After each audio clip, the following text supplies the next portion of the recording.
이제 하나님의 말씀 함께 보시겠습니다. 욥기 33장 1절부터 33절까지 말씀입니다. 욥기 33장 1절부터 33절까지를 저와 여러분이 합독하도록 하겠습니다.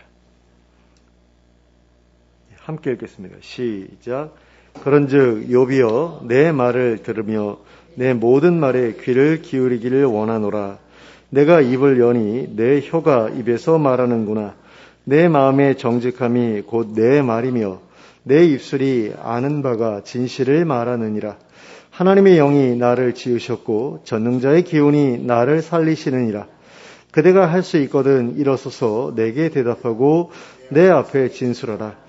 나와 그대가 하나님 앞에서 동일하니 나도 흙으로 지으심을 입었은즉 내 위엄으로는 그대를 두렵게 하지 못하고 내 손으로는 그대를 누르지 못하느니라.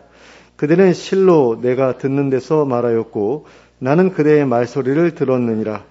이르기를 나는 깨끗하여 악인이 아니며 순전하고 불의도 없거늘 참으로 하나님이 나에게서 잘못을 찾으시며 나를 자기의 원수로 여기사 내 발을 착고에 채우시고 나의 모든 길을 감시하신다 하였느니라. 내가 그대에게 대답하리라. 이 말에 그대가 의롭지 못하니 하나님은 사람보다 크심이니라. 하나님께서 사람의 말에 대답하지 않으신다 하여 어찌 하나님과 논쟁하겠느냐. 하나님은 한 번 말씀하시고 다시 말씀하시되 사람은 관심이 없도다. 사람이 침상에서 졸며 깊이 잠들 때에나 꿈에나 밤에 환상을 볼 때에 그가 사람의 귀를 여시고 경고로서 두렵게 하시니 이는 사람에게 그의 행실을 버리게 하려 하심이며 사람의 교만을 막으려 하심이라. 그는 사람의 혼을 구덩이에 빠지지 않게 하시며 그 생명을 칼에 맞아 멸망하지 않게 하시느니라.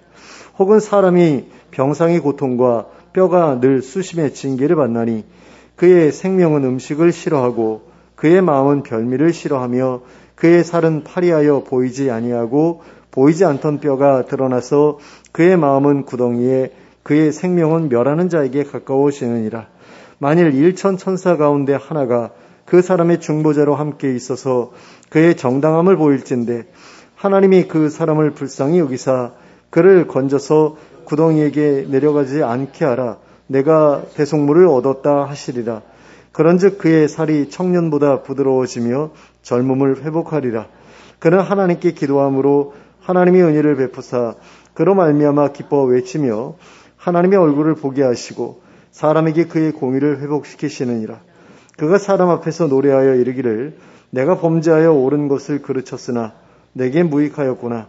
하나님이 내 영혼을 건지사 구덩이에 내려가지 않게 하셨으니 내 생명이 빛을 보겠구나 하리라. 실로 하나님이 사람에게 이 모든 일을 제삼 행하심은 그들의 영혼을 구덩이에서 이끌어 생명의 빛을 그들에게 비추려 하심이니라. 욥이여 내 말을 귀담아 들으라.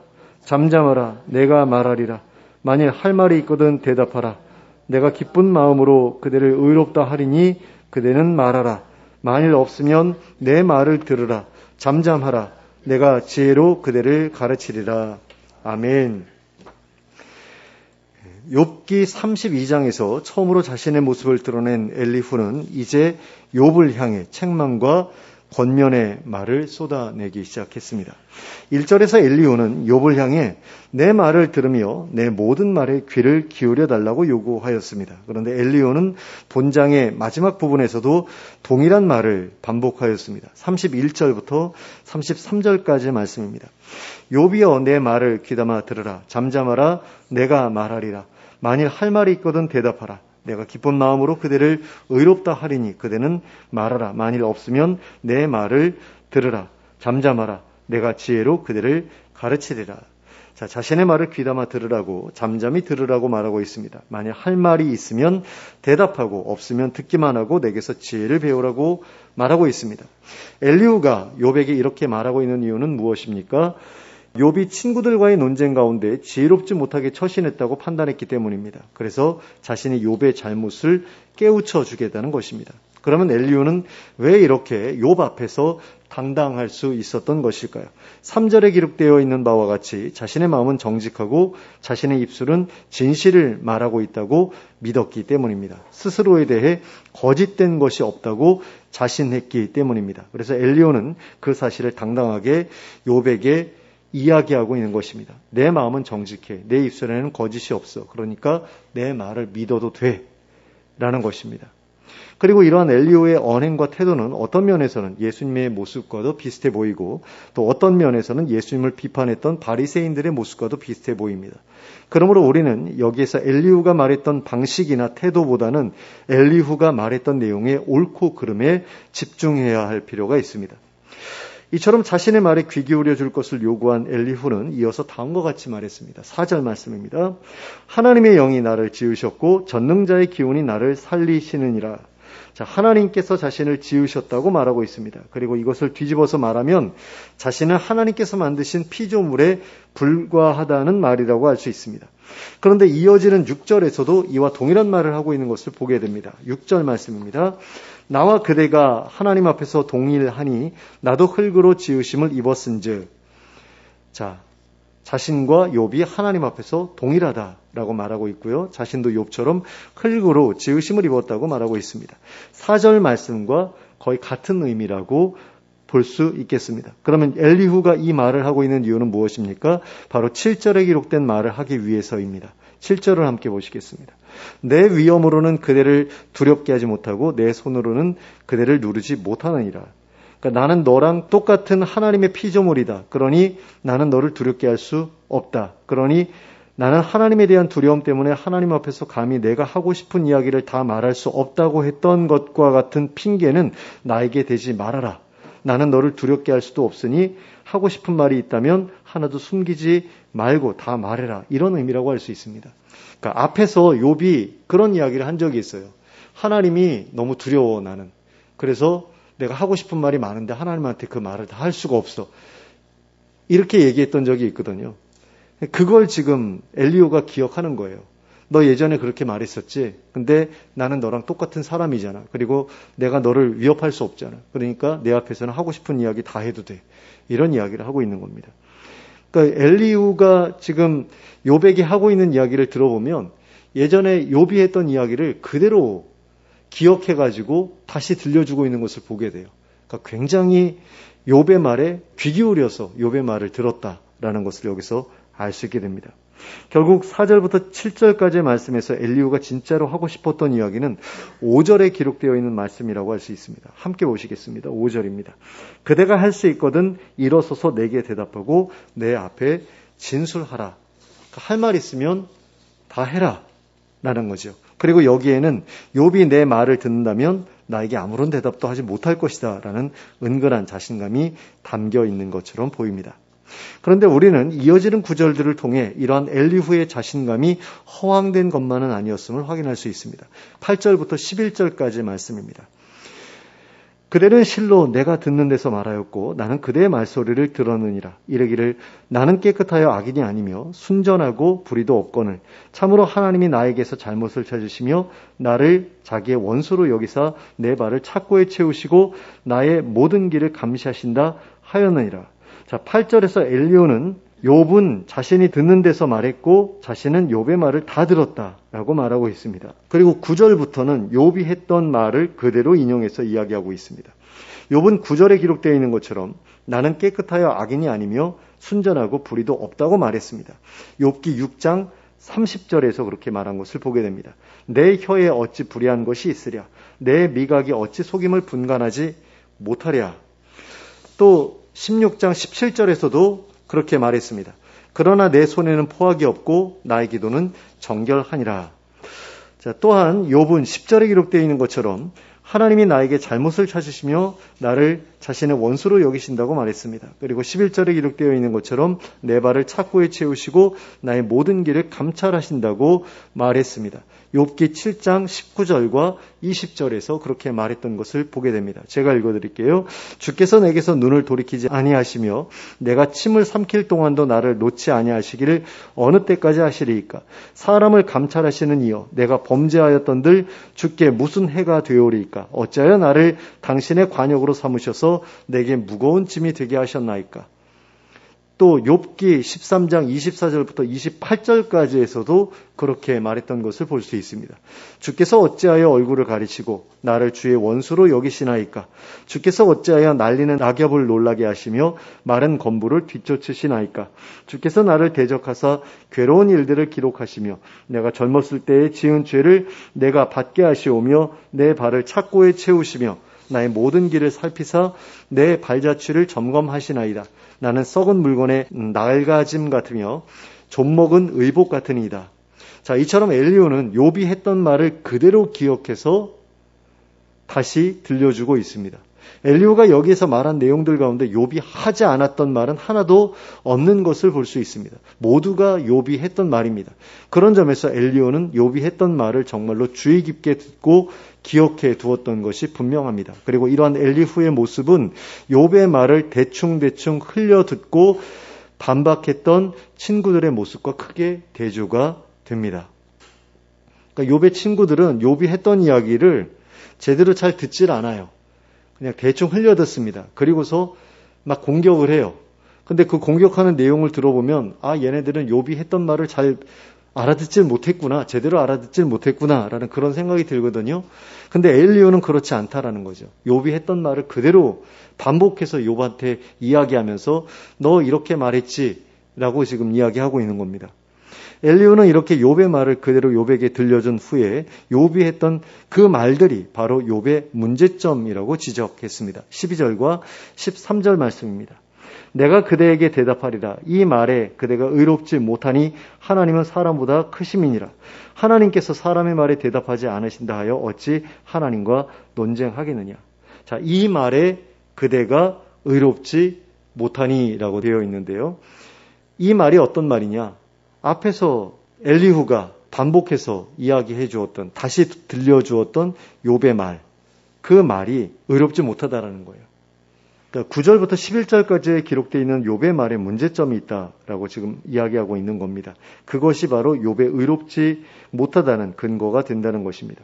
그러므로 여기에서 엘리후가 문제로 삼고 있는 것은 욥이 재앙을 만나기 전의 행위가 아니라 재앙을 만난 이후에 친구들과의 논쟁에서 보여주었던 태도라는 것을 분명히 알 수 있습니다.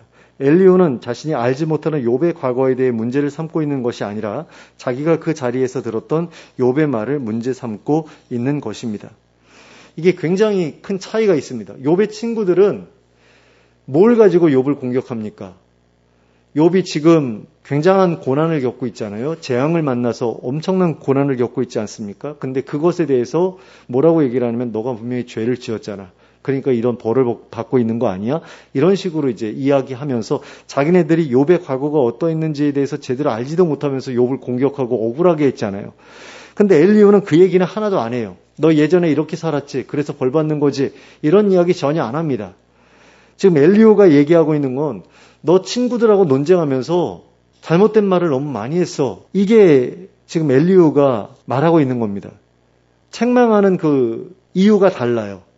책망의 대상이 다르다라는 겁니다. 그러면 엘리후가 욥의 말을 문제 삼았던 이유는 무엇입니까? 9절부터 11절까지 기록된 욥의 말은 하나님의 크심, 즉 하나님의 하나님 되심 또는 하나님의 절대 주권을 인정하지 않고 있는 것처럼 보이는 말이었기 때문입니다. 그러니까 욥이 하나님의 절대 주권을 인정하지 않고 있는 것처럼 보이는 말을 했기 때문에 그걸 가지고 지금 책망하고 있는 겁니다.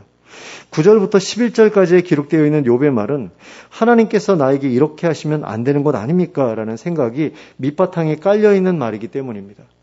하나님께서 어떻게 나한테 이러실 수 있지? 하나님께서 나한테 이러시면 안 되는 거 아니야? 근데 네가 뭔데? 라고 엘리후는 말하고 싶어 하는 거죠. 네가 뭔데 하나님한테 그러시면 안 된다고 말할 수 있어. 뭐 이런 뉘앙스로 지금 말하고 있는 것이라고 이해하시면 될 것 같습니다. 그리고 다른 한편으로는 엘리후가 13절에서 말하고 있는 것처럼 욥이 하나님께서 자신의 질문에 대답하지 않으시는 것에 대해 불만을 드러내고 있었기 때문입니다. 그러니까 욥이 하나님께 자신과의 논쟁을 요구하고 있었기 때문에 너 그거 너무 건방지잖아 라고 지금 이야기하고 있는 것이다 라는 겁니다. 그러나 엘리후가 보기에 욥의 이러한 태도는 너무나 건방진 태도였습니다. 엘리후는 하나님이라는 분에 대해 사람이 감히 자신과 논쟁을 벌이자고 요구할 수 있을 만한 분이 아니라고 생각하고 있었기 때문입니다. 너무나 크신 분이기 때문에 사람이 감히 하나님 나랑 논쟁해요 라고 그렇게 말하는 것조차도 맞지 않는 이야기다라는 거죠. 어떻게 사람이 감히 하나님한테 논쟁하자고 그럴 수 있어. 이런 이야기를 지금 엘리후가 하는 겁니다. 또한 하나님께서 사람에게 하지 못하실 일이 없다고 생각하고 있었기 때문입니다. 하나님은 창조주시니까 피조물인 우리한테 어떻게 하더라도 그 문제가 안 돼. 아무런 문제가 안 돼라는 게 그 엘리후가 생각하고 있었던 겁니다. 그러므로 어떻게 나에게 이러실 수 있습니까? 라는 식으로 사람이 대들 수 있는 그런 분이 아니라고 생각하고 있었던 거죠. 하나님은 우리가 그런 식으로 대해도 되는 분이 아니다라는 생각을 하고 있었기 때문에 너가 그런 말에 있어서 잘못한 거야 라고 지금 이야기하고 있다라는 겁니다. 그러므로 엘리후는 하나님에 대해 다음과 같은 생각도 가지고 있었습니다. 14절부터 18절까지의 말씀입니다. 하나님은 한 번 말씀하시고 다시 말씀하시되 사람은 관심이 없도다. 사람이 침상에서 졸며 깊이 잠들 때에나 꿈에나 밤에 환상을 볼 때에 그가 사람의 귀를 여시고 경고로서 두렵게 하시니 이는 사람에게 그의 행실을 버리게 하려 하심이며 사람의 교만을 막으려 하심이라. 그는 사람의 혼을 구덩이에 빠지지 않게 하시며 그 생명을 칼에 맞아 멸망하지 않게 하시느니라. 자, 14절을 보시면 하나님은 한 번 말씀하시고 다시 말씀하신다. 왜? 사람이 별로 하나님의 말씀에 대해서 관심이 없기 때문에 반복해서 말하지 않으면 듣지 않기 때문에 이렇게 말씀을 하신다는 거죠. 근데 그 말씀하시는 이유가 뭐냐? 경고하기 위해서다라는 겁니다. 근데 무엇에 대해서 경고하시는 거죠? 교만에 대해서 경고하시려는 것이다 라는 겁니다. 그래서 그 교만에 대한 경고를 통해서 사람이 그 사망의 구덩이에 빠지지 않도록 하시려는 게 하나님의 의도다라는 거예요. 자, 그 다음에 19절부터 30절까지의 말씀인데요. 좀 끊어서 읽는 게 필요할 것 같습니다. 19절부터 22절까지의 말씀을 먼저 읽어드리겠습니다. 혹은 사람이 병상의 고통과 뼈가 늘 수심의 징계를 받나니 그의 생명은 음식을 싫어하고 그의 마음은 별미를 싫어하며 그의 살은 파리하여 보이지 아니하고 보이지 않던 뼈가 드러나서 그의 마음은 구덩이에 그의 생명은 멸하는 자에게 가까워지느니라. 그러니까 사람이 가끔 질병에 걸려가지고 너무너무 고통을 받을 때가 있다라는 거죠. 근데 이것도 하나님께서 하시는 일이다라는 겁니다. 근데 왜 하시느냐? 이것도 역시 하나님께서 말씀하시는 것처럼. 그러니까 앞에서 보면은 말씀하신다라고 했을 때 그 꿈에나 환상을 통해서 이제 말씀하시는 것을 이야기했잖아요. 근데 질병을 통해서도 하나님께서 말씀하신다라는 것을 지금 이야기하고 있는 거고요. 그런 가운데 23절부터 24절을 보시면요. 만일 1천 천사 가운데 하나가 그 사람의 중보자로 함께 있어서 그의 정당함을 보일진대. 근데 여기서 그의 정당함이 아니라 그에게 정당함을 보일진대. 그러니까 무엇이 옳은지를 가르쳐 주어서 그 사람으로 하여금 이제 회개하게 하면 24절에 하나님이 그 사람을 불쌍히 여기사 그를 건져서 구덩이에 내려가지 않게 하라. 내가 대속물을 얻었다 하실 것이다. 이렇게 이야기하고 있습니다. 그러니까 질병이라는 게 하나님께서 사람을 교훈하시기 위해서 경고하시기 위해서 사용하시는 수단 가운데 하나고 만약에 그 사람이 천사를 통해서라도 자신의 잘못을 깨닫고 바른 길을 알게 되어가지고 회개를 하게 되면 하나님께서 그를 용서하실 것이다라는 이야기입니다. 그 다음에 25절과 26절입니다. 그런즉 그의 살이 청년보다 부드러워지며 젊음을 회복하리라. 그러나 하나님께 기도함으로 하나님의 은혜를 베푸사 그로 말미암아 기뻐 외치며 하나님의 얼굴을 보게 하시고 사람에게 그의 공의를 회복시키시느니라. 그러니까 하나님께서 기도하는 사람의 그 기도를 들으시면 은혜를 베풀어 주시고 그를 회복시켜 주신다라는 그런 이야기고요. 27절과 28절입니다. 그가 사람 앞에서 노래하여 이르기를 내가 범죄하여 옳은 것을 그르쳤으나 내게 무익하였구나. 하나님이 내 영혼을 건지사 구덩이에 내려가지 않게 하셨으니 내 생명의 빛을 보겠구나 하리라. 그렇게 구원받았을 때 이런 감사를 하게 될 것이다 라는 이야기고 29절과 30절입니다. 실로 하나님이 사람에게 이 모든 일을 제삼 행하심은 반복해서 행하심은 그들의 영혼을 구덩이에서 이끌어 생명의 빛을 그들에게 비추려 하심이니라. 그러니까 그 사람들의 영혼을 구덩이에서 건져내서 생명의 빛을 비추어서 구원하시기 위해서 이런 일을 하신다라는 이야기를 지금 하고 있는 겁니다. 그런데 엘리후가 여기에서 이런 이야기를 하고 있었던 이유는 욥의 상황이 이런 경우에 해당한다고 생각했기 때문이 아니었습니다. 엘리후는 앞에서 욥의 친구들이 아무런 근거도 제시하지 못하면서 욥이 죄를 지어서 재앙을 만났다고 말했던 것에 대해서 크게 비판한 바 있었거든요. 그러니까 엘리후가 등장하는 장면이 32장에 나오잖아요. 근데 딱 나와가지고 화를 내는데요. 욥한테도 화를 내고요. 욥의 친구들한테도 화를 내요.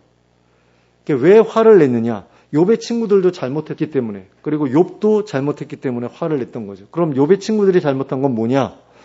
근거도 제시하지 못하면서 욥을 막 공격했다라는 겁니다. 그것 때문에 이 사람이 욥의 친구들을 책망을 해요. 그런데 그렇게 책망하면서 자기도 똑같은 짓을 할 수 있을까요? 할 수 없죠. 근데 많은 사람들이 이거를 그런 것으로 이해를 합니다. 욥의 친구들이 했던 짓을 똑같이 하고 있어. 이런 식으로 이해를 해요. 이건 말도 안 되는 얘기예요. 엘리후가 앞에서 그것 때문에 욥의 친구들을 비판해놓고 그렇게 공격해놓고서 자기도 똑같은 짓을 한다? 그럼 사람들이 비웃겠죠.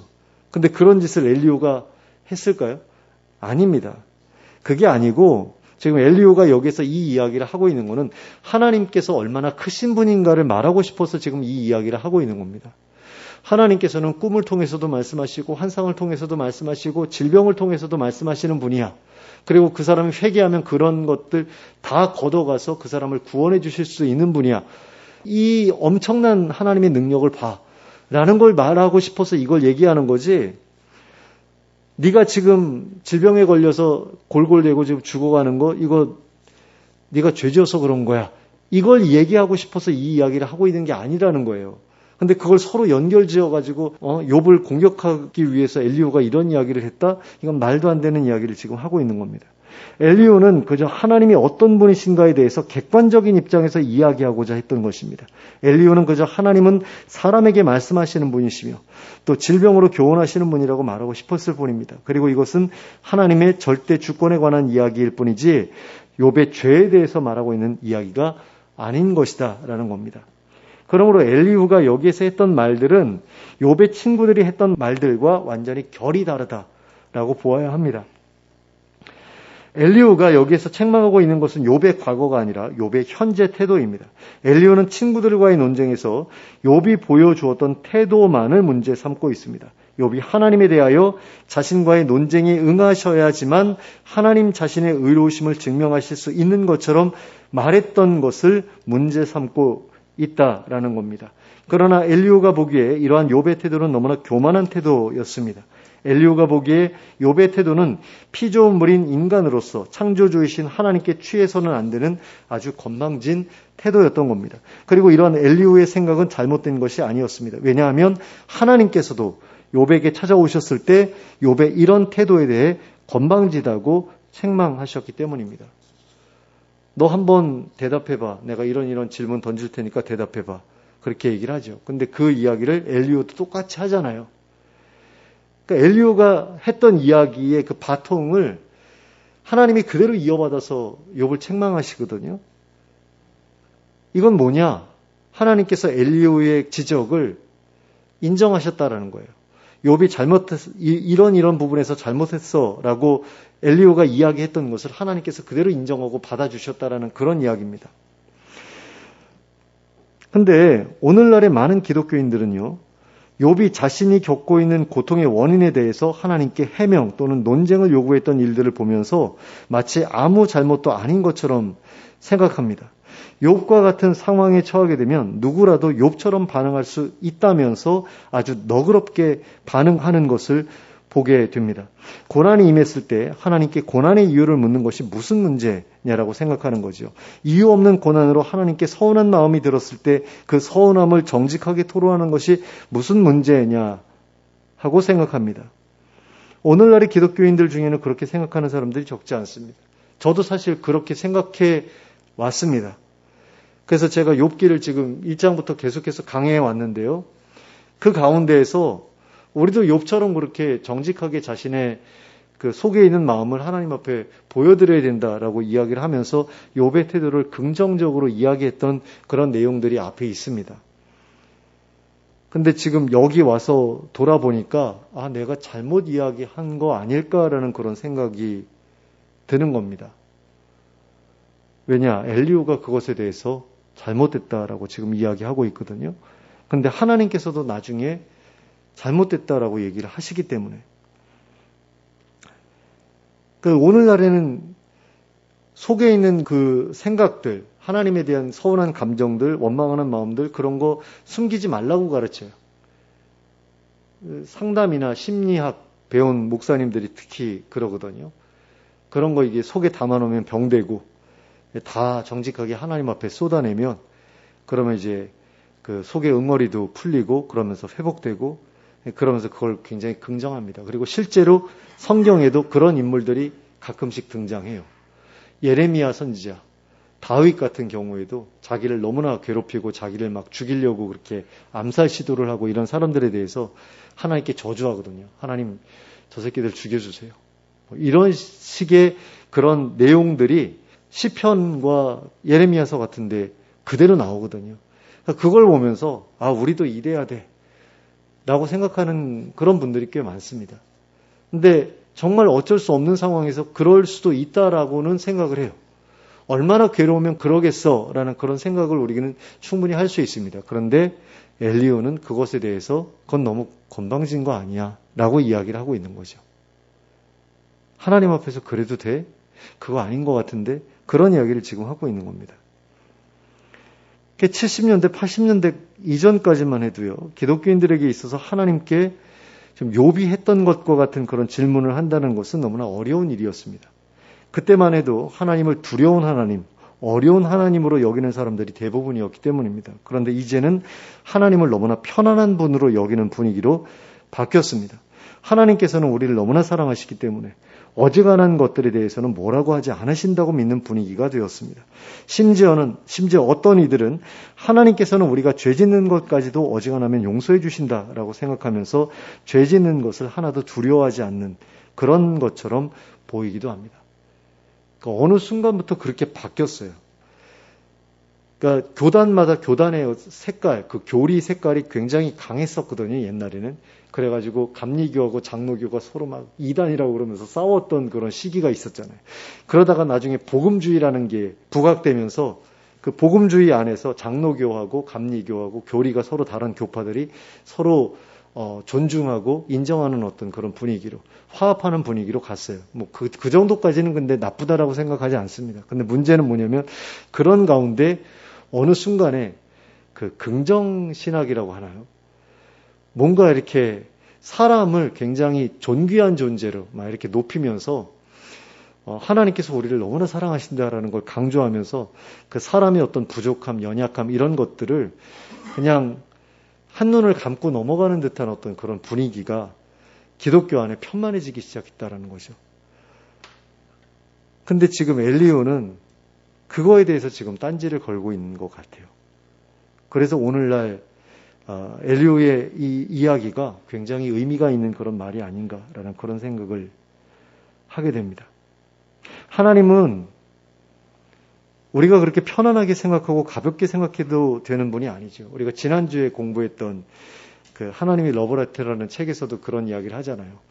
니들은 내가 니들의 문제를 해결해주는 그런 존재라고 생각하지. 나를 굉장히 편안하게 생각하지. 근데 나 그런 존재가 아니야. 나는 그 C.S. 루이스가 이야기했던 것처럼 길들여지지 않는 사자야. 이런 어떤 그런 이야기가 있었잖아요. 그런 분이다라는 거예요. 하나님은 완전하게 공의로운 분이시고 또 절대적인 주권을 가지고 계신 분이십니다. 그래서 악인들을 심판하시고 불의한 자들을 징계하시는 분이십니다. 거룩하지 못한 자들이 하나님의 거룩한 성소에 들어오려 할 때에는 거룩한 불로 태워버리시는 분이십니다. 그런데 자신의 서운한 마음, 자신의 억울한 마음의 원인이 하나님께 있다고 말하면서 하나님을 향해 입이 있으시면 한번 변명해 보십시오 라는 식으로 말하는 것이 얼마나 교만하고 건방진 태도입니까? 그런데 욥의 이야기 중에 좀 삐딱하게 들으면 그런 이야기처럼 들리는 그런 이야기들이 있었다는 겁니다. 근데 오늘날의 기독교인들 중에는 하나님을 향해서 그런 식으로 기도하는 것이 문제가 되지 않는다고 생각하는 사람들이 많은 것처럼 보입니다. 하나님을 원망하고 하나님을 저주하는 말들을 거리낌 없이 저지르고 있으면서도 하나님께서는 그래도 나를 사랑해 주실 거야 라고 믿는 그런 사람들이 있는 것을 봅니다. 그런 것도 본 적이 있어요. 그러니까 하나님에 대해서 이놈의 영감탱이 뭐 이런 식으로 표현을 하더라고요. 페이스북에서 어떤 목사님이 올린 글을 봤는데, 그러니까 어떤 사회적으로 좀 비극적인 그런 일이 벌어졌을 때 올라왔던 글로 기억해요. 그래서 그런 일이 일어나도록 허용하신 하나님에 대한 어떤 서운한 마음을 그딴 식으로 이렇게 표현을 하고 있는데, 야, 어떻게 이런 식으로 글을 썼을까라는 그런 생각을 한 적이 있거든요. 근데 이런 식으로 해서는 안 된다라는 거죠. 하나님은 우리가 그렇게 대접해도 되는 분이 아닙니다. 자기 육신의 아버지에게도 할 수 없는 말을 그렇게 함부로 말해도 괜찮은 분이 아니라는 겁니다. 그분은 사랑이 많으신 우리의 아버지이기도 하시지만 동시에 절대적으로 공의로우신 온 세상의 통치자이기도 하십니다.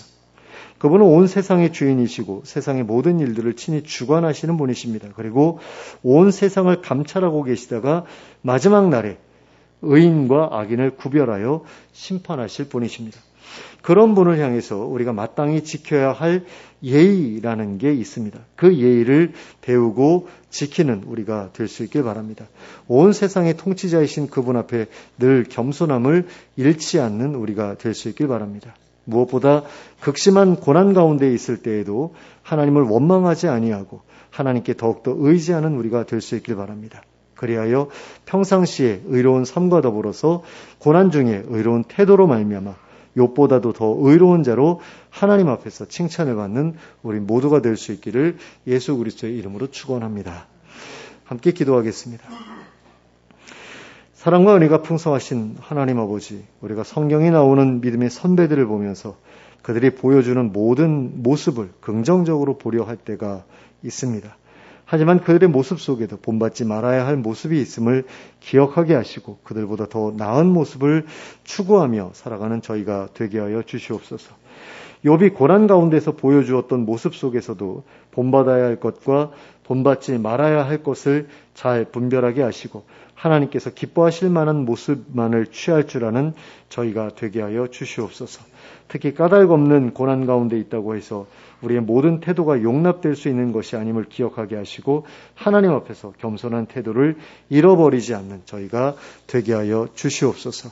그리고 하나님의 절대적인 주권을 인정하는 가운데 고난에서 나오는 원망을 하나님께 돌리지 않게 해주시고 언제나 하나님의 도우심만을 구하며 하나님을 의지하여 살아가는 저희가 되게 하여 주시옵소서. 예수 그리스도의 이름으로 기도하였습니다. 아멘.